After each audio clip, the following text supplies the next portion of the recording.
Kalkadosh Boker or Masechet Nedarim Daf Yomi Amud Aleph 11A1. But we're going to start on 10b. Daf Yomi Mubet the Mishnah towards the bottom. Haomer. If somebody comes and he tells his friend, Lachulin she'ochal lecha.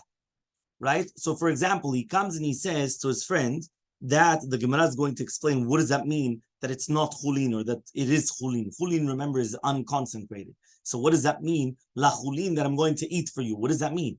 Or he comes and he says, meaning whatever you have is not kosher for me.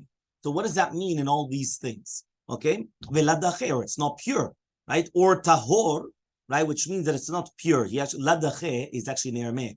Tahor is tahor. Or he says the opposite of not pure. He just says tameh, notar, pigul. Tameh is tameh, impure. Notar is leftover. Pigul is, if you remember, outside of the proper zman. So in all of these cases, the fact that he uses these terminologies in what he's going to eat, it's going to be asur, because then that's like a neder that he's not going to eat from these things. So now the second part of the Mishnah now continues with another types of concepts. And now it says like this, because remember, we just mentioned all these things. So it's like basically like an isur or korban, because he was basically saying anything that's yours is not kosher. Now, really, it could be 100% kosher. It could be chalak bet yosek, it could be glat, it could be everything. But the fact that I say that it's not going to be kosher for me, so then that's it. The next part of the Mishnah is, Haomer areze alai ki imra. Imagine a person comes and he says, this is going to be like me, to me, like a sheep. Kadirim, or like animals, which are in a deed. A deed is like the pen of the animals. Ka'etzim, or like the wood, which is going to be on the mizbeach. Ka'ishim, ishim is like the fire, which is on the mizbeach. Kamizbeach, which means that it's like the korbanot, which are brought on the mizbeach, or like the Hechal, or like Yerushalayim, which are the korbanot which are brought in Yerushalayim. Nadar be'echad mikol mishamsheh hamizbeach, or if he made a neder on one of all the things which are used for the mizbeach, which is basically like the tongs, right, or all these all these other types of utensils which are used for the mizbeach. Afal bishelo iskil korban. Now, even though here he did not mention the word korban. You understand? When here he didn't mention the word korban. This is like a neder that it's like going to be a korban, and therefore because of that it's going to be a problem. Okay, why? Because it's like a korban. Rabbi Yehuda says, "Haomer Yerushalayim lo maklum." He says, no. If a person just said, "This is like to me, like Yerushalayim," if he says Yerushalayim, it's not a problem. Why? Because he didn't say ki Yerushalayim, like Yerushalayim, which means that he had to have the extra letter of the kaf. Kaf is like kafa dimayon. I don't know how you say this in English. It's basically the word like. It's like a likeage, right? So therefore, once you're using the concept of like, so therefore it's going to be like the word that it's like this. So if I didn't say that it's going to be like Yerushalayim, so therefore I just said it's going to be Yerushalayim. Yerushalayim is nothing. But if it's like Yerushalayim, it means like the korbanot in Yerushalayim. That's where the problem is going to be. And with this, we finish the Mishnah on Daf Yod Amud Bet. So it says the Gemara, Sevarua. So they thought to say, this is the Gemara Yud Aleph Amud Aleph on the top. 11A1. Sevarua. So at the beginning they thought, "My lechulin." What does it mean? The person comes and he says, "This is chulin." What does that mean? Lo lechulin leheve, which means that it's not going to be for a chulin, but rather for a korban. Meaning, when a person comes and he says it's not chulin, so what comes to your mind? If it's not chulin, what is it? It's kodesh. It's either kodesh, it's a korban. So mani matnitin. Who is our Mishnah? Rabbi Meir. It's going to be Rabbi Meir. But 1 second. But Rabbi Meir, let me klalav atashomei hand. Rabbi Meir doesn't hold of the concept that if I say no, it means yes. I mean, if I ask you, did you do this? You say no. So what does that mean? It means obviously yes.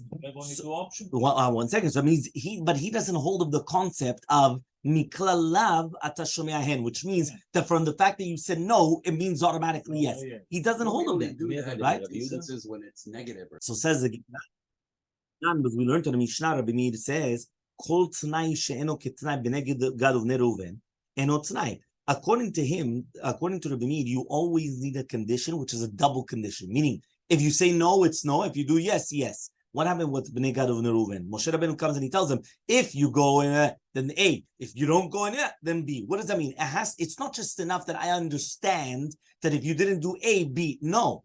You have to spell out the positive and the negative, meaning the good and the bad. So the same thing. According to Mead, he doesn't hold of this. So if I'm going to come and I'm going to say that it's not going to be chulin, that doesn't mean automatically that it's going to be kodesh. It doesn't mean anything.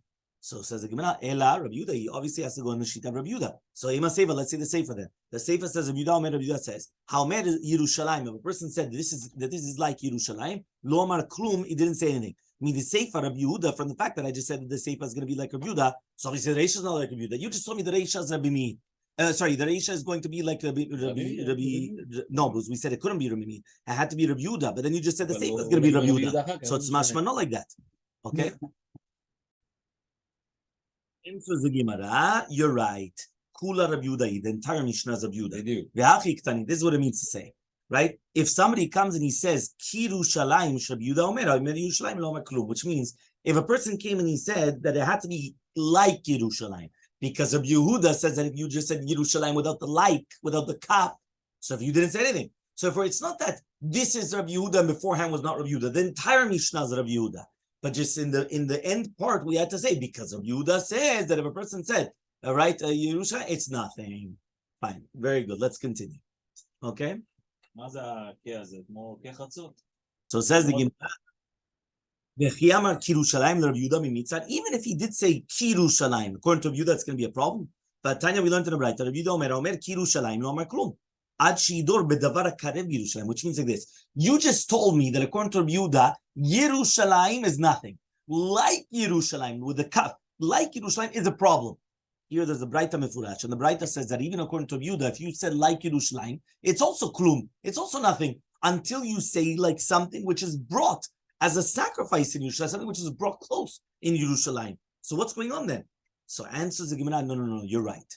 Kula Rabbi Yehuda, the entire thing is Rabbi Yehuda. Tre Tanae, Aliba Rabbi Yehuda. And there are two Tanaim, Aliba Rabbi Yehuda. What does that mean? Sometimes you have two students that they both say in the same shita Rabbi Yehuda. What is exactly? My teacher said this, and they're both obviously they're opposites, but each one understood that this is what his rabbi actually held. Yudalef Amud Bet 11b. Okay, fine. Tanya, we learned in the Braita. Chulin, ha chulin, ka chulin, ben she'ochal lecha, ben shelo ochal lecha, mutar. If a person comes and he started and he said chulin, or the chulin, or like chulin, whether whether he finished by saying I'm going to eat, or whether I'm not going to eat, it's going to be permitted to eat from his friend because it's not a lashon of neder.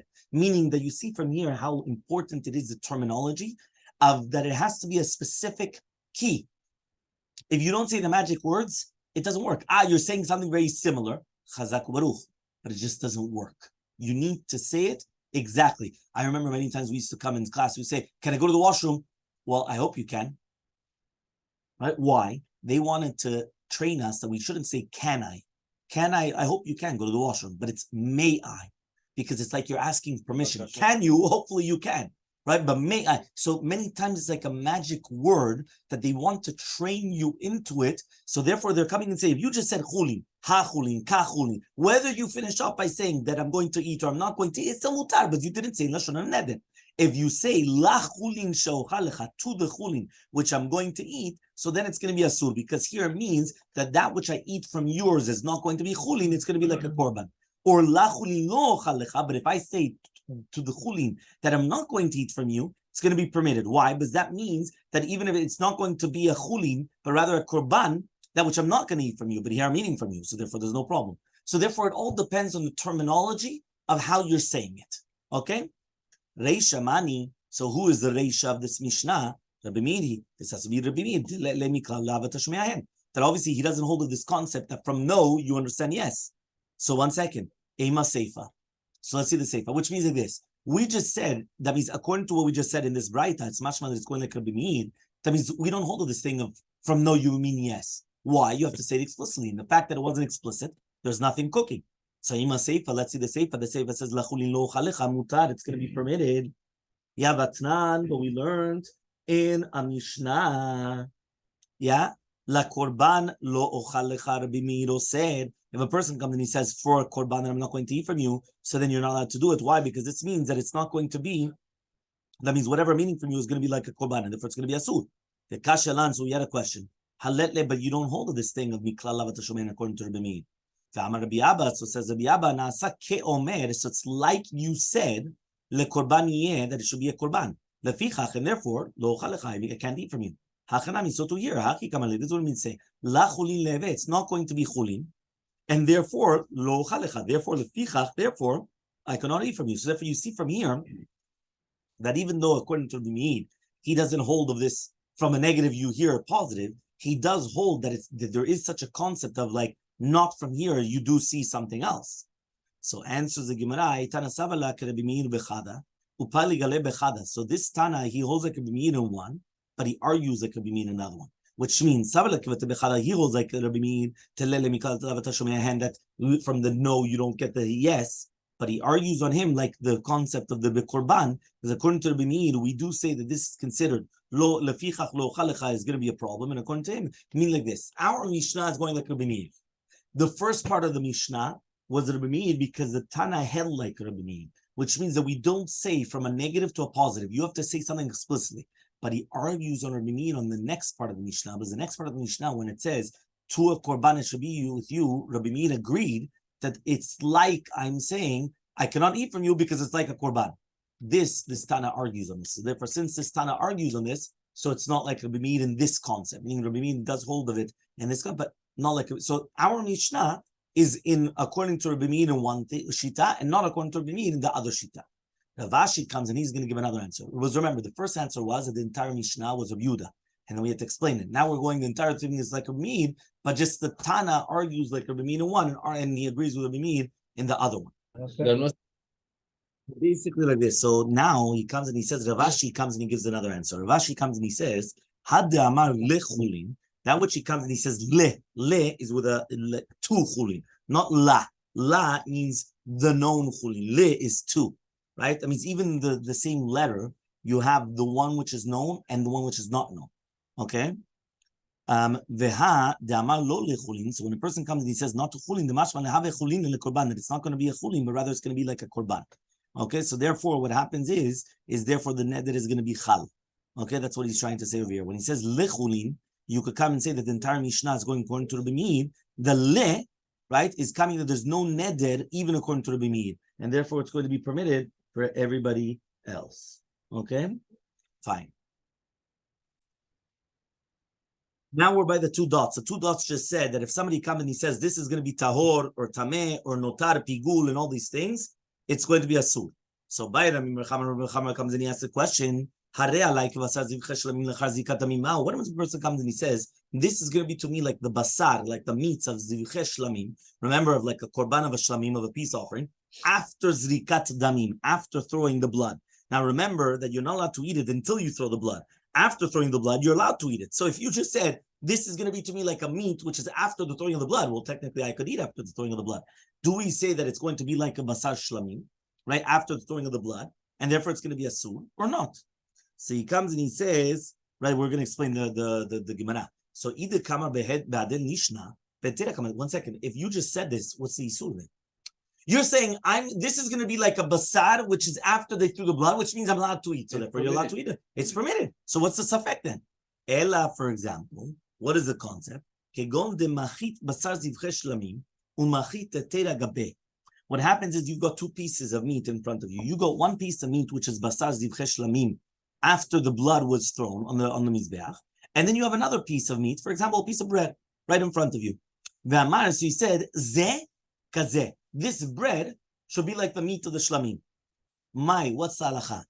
Beikaro kamatvis. Are you being tofes? Are you grabbing on to the ikar that it's basically a shlamim, and that means that it's even going to be before the zrikat adam, and therefore it's going to be like chal on the bread, and therefore it's going to be prohibited. Or beter kamatvis. Are you doing it? No, that it's only going to be beter. What is that? That it's after the sprinkling of the blood. So if it's after the sprinkling of the blood, it should be permitted.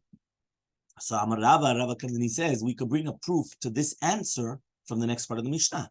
Tashema notaru pigul. What about notaru pigul? We just said if somebody's going to say that this is going to be notaru pigul, right? Veha notaru pigul is after zikat damim. Remember that the concept of notar is leftovers. Leftovers means you have to eat it within a certain time. Many times different korbanot, you have the time frames. Right? That's what we read in the morning. Right, we read in the mornings the time frames of the Shnei Yamim V'Layla Echad, right? 1 day, 2 days, one night, in the middle, this, that, the same day. It all depends on the type of the korban. Okay. Now the notan and the pigul is after the zrikat damim, and still it's going to be asur. So therefore, obviously, we want to bring a proof from there that you're grabbing on the lashon of the isur. So Amar Ravuna says, no, we're talking about the leftovers of an ulah. Now remember, the leftovers of an ulah, anyway, even if it's leftover, it's always asur. Back on the altar. It's you're not allowed to eat an ulah. So therefore, if you're not allowed to eat an ulah, anyway, it's the same thing. So the neder is chal. So therefore, obviously, we're going to go back and forth to try to understand how do we answer this.